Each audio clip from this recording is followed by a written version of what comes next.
بسم اللہ الرحمن الرحیم۔ فوائد مکیہ کا تیسرا باب ہے، چوتھی فصل ہے وقف کے احکام، سبق نمبر 25 میں خوش آمدید۔ آج کے سبق کے اندر ہم وقف بالابدال کے بارے میں پڑھیں گے۔ حضرت فرماتے ہیں کہ اگر وہ حرف موقوف متحرک ہے تو اس کے آخر میں تا بصورت ہا ہوگی یا نہیں ہوگی۔ اگر تا بصورت ہا ہے تو وقف میں اس تا کو ہائے ساکنہ سے بدل دیں گے، مثل رحمتن نعمتن سے رحمہ اور نعمہ۔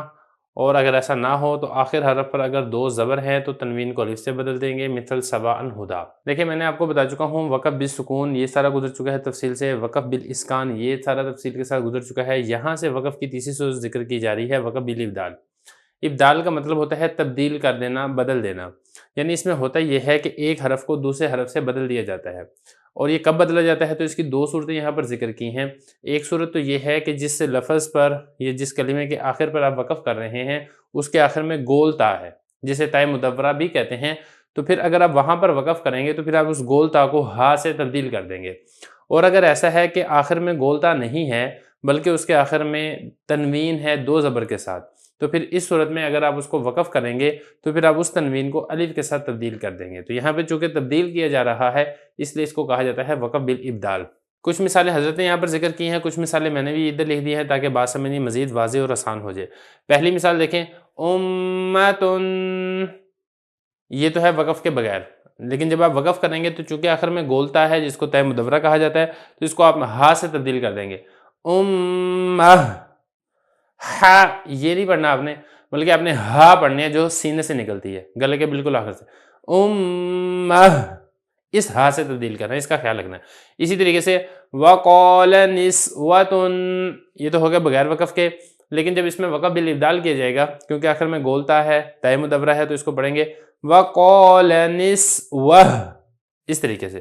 اسی طرح عَلَيْهِمُ الضَّلَالَةُ، اسی طرح یوم القیامہ، یہ تو ہوگی کہ آخر میں گولتا تھی، تو میں نے آپ نے غور کیا ہوگا کہ میں نے ان ساری گولتا کو جب وقف کیا ہے تو میں نے ہا سے تبدیل کر دیا ہے۔ اور اگر گولتا نہیں ہے بلکہ تنوین ہے دو زبر کے ساتھ تو پھر اس کو الف سے تبدیل کر دیں گے، جیسے نداءً، یہ ہے جب آپ اس میں وقف کریں گے تو اس کو آپ الف سے تبدیل کر کے پڑھیں گے نداء۔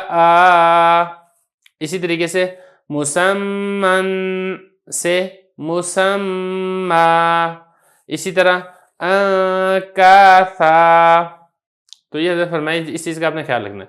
تو یہ فرما رہے ہیں کہ اگر حرف موقوف یعنی جس کے اوپر آپ وقف کر رہے ہیں متحرک ہے، ساکن نہیں ہے، پہلی جو دو صورتیں گزری تھی نا وقف بالسکون اور وقف بالاسکان، وہ دونوں صورتوں میں حرف ساکن تھا۔ وقف بالسکون میں تو ویسے ہی ساکن تھا، وقف بالاسکان میں جو حرف تھا اصل کے اعتبار سے ساکن تھا لیکن اس میں عارضی طور پر حرکت آئی تھی، جبکہ یہاں پر ایسا نہیں ہے، اس میں جو حرکت ہے وہ عارضی نہیں ہے بلکہ حرکت اس کی اصلی ہے۔ تو پھر اس میں یہ کہہ رہے ہیں کہ اگر اس آخر میں تا بصورت ہا ہوگی یا نہیں ہوگی۔ تا بصورت ہا کا مطلب یہ ہے گول تا، تو یہ چونکہ ہا کی صورت میں لکھی جاتی ہے اس لیے اس کو تا بصورت ہا کہا جاتا ہے۔ تو دو ہی صورتیں ہیں، یا تو آخر میں گولتا ہوگی یا آخر میں گولتا نہیں ہوگی۔ اگر آخر میں تا بصورت ہا ہے تو وقف میں اس تا کو ہائے ساکنہ سے تبدیل کر دیں گے، تو آپ نے اس کو ہا سے تبدیل کرنا ہے، آپ نے اس کو ہا سے تبدیل نہیں کرنا ہے۔ مثال کے طور پہ حضرت نے ذکر کیا ہے رحمتن سے، جب وقف کریں گے رحمہ، اس طریقے سے۔ اسی طریقے سے نعمتن سے نعمہ، یہ۔ اور اگر ایسا نہ ہو تو آخر حرف پر اگر دو زبر ہیں تو تنوین کو الف سے تبدیل کر دیں گے۔ مثال کے طور پہ سواء، اسی طریقے سے ہدا۔ باقی حرف موقوف متحرک ہے، اس میں دو صورتیں یہاں تک آ چکی ہیں، اس کی مزید صورتیں ہیں حرف کے متحرک ہونے کی جو میں اس کے بعد یہاں پر ذکر کرتا ہوں۔ آگے دیکھیں حضرت فرما رہے ہیں کہ اگر حرف موقوف پر ایک زبر ہے تو وقف صرف اسکان کے ساتھ ہوگا۔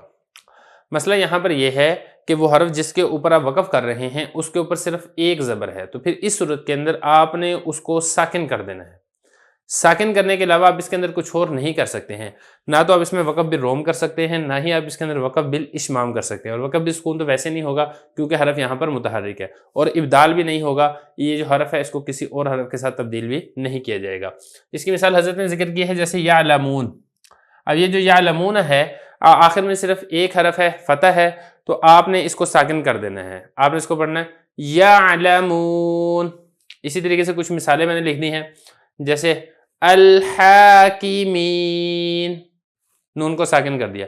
اسی طرح یوسف، اسی طرح لسارقون، اسی طرح الامثال۔ بلکہ اب یہاں تک سمجھ لیں کہ علامہ شاطبی رحمہ اللہ تعالیٰ نے وقف بالاسکان کو اصل قرار دیا ہے۔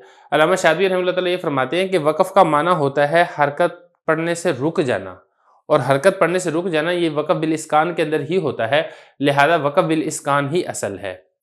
تو یہ حضرت فرما رہے ہیں کہ اگر حرف موقوف یعنی جس حرف کے اوپر آپ وقف کر رہے ہیں اس پر ایک زبر ہے تو وقف صرف اسکان کے ساتھ ہوگا، یعنی آپ اس زبر کو نہیں پڑھیں گے، حرف کو آپ ساکن کر دیں گے۔